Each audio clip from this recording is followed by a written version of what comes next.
Superflu.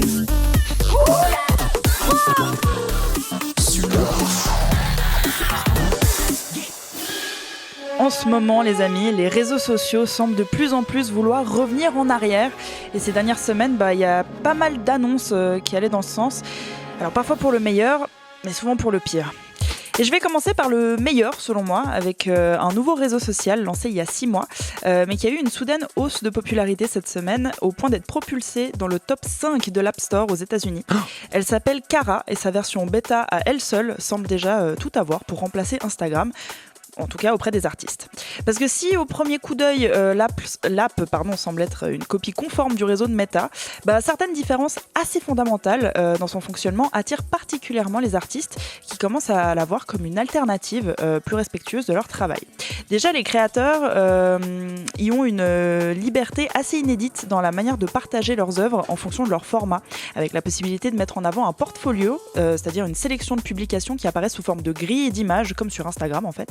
Mais aussi une timeline qui propose cette fois le même affichage que sur Twitter, donc en mettant le texte en avant et les images, s'il y en a, en pièces jointes. En tant qu'utilisateur, on peut aussi mieux choisir ce qu'on veut voir ou pas dans notre feed, avec notamment la possibilité de définir le pourcentage désiré de publications proposées par l'algorithme. Et il y a même une section emploi où on trouve des annonces de recherche de graphistes, photographes, illustratrices. Bref, l'idée est de mettre en relation les artistes et les amateurs d'art. Donc en termes d'interface, c'est vraiment un mix d'Insta, Twitter et LinkedIn, mais centré sur la création. Ou MySpace à ses débuts. Aussi. Mais sans la pub. Mais la grande particularité de la plateforme, et la raison surtout pour laquelle elle attire autant d'artistes, c'est sa politique anti-intelligence artificielle. Aucune œuvre créée par intelligence artificielle générative n'est acceptée sur la plateforme, qui utilise un logiciel de détection d'IA pour bloquer la publication d'œuvres de ce type, et qui collabore en plus avec le projet Glaze, qui protège les œuvres publiées d'être imitées par des intelligences artificielles. Excellent. Retour à un monde sans intelligence artificielle, donc dans un contexte où les autres réseaux sociaux misent au contraire de plus en plus sur cette technologie. Et d'ailleurs, c'est sûrement pas un hasard si Kara s'est pris une vague d'inscriptions au point de saturer ses serveurs cette semaine précisément, puisque c'est aussi cette semaine que Meta a discrètement annoncé à ses utilisateurs qu'à partir du 26 juin, toutes les publications sur Facebook et Instagram, que ce soit les posts, stories ou même les commentaires, seront désormais utilisées pour entraîner son IA générative. Alors en Europe, les utilisateurs ont quand même la possibilité de refuser que Meta se serve de leurs publications, mais en passant par une procédure assez complexe, au bout de laquelle on reçoit le message suivant. Si votre objection est acceptée, elle sera prise en compte à l'avenir. Comprenez donc que par défaut et sans objection de votre part, Meta se servira de vos posts.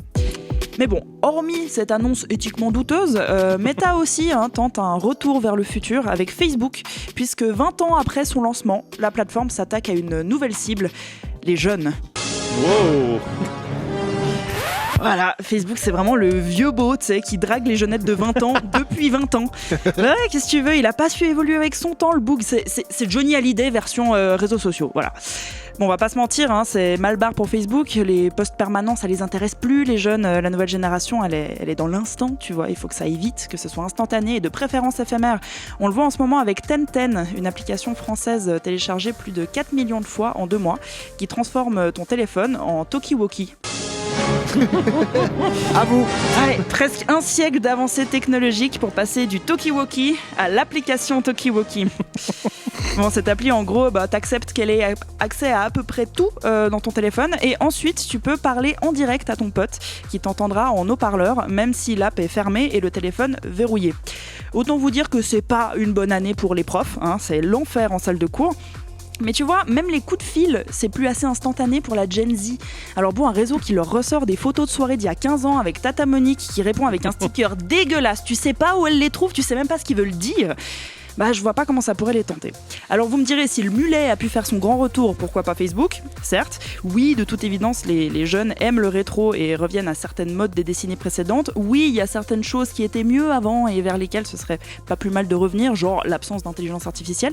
Mais pour le coup, je pense pas que Facebook en fasse partie. Mais bon, on verra bien. Moi, d'ici là, j'attends tranquillement le retour des feuilles d'idole et pour Facebook, on verra plus tard.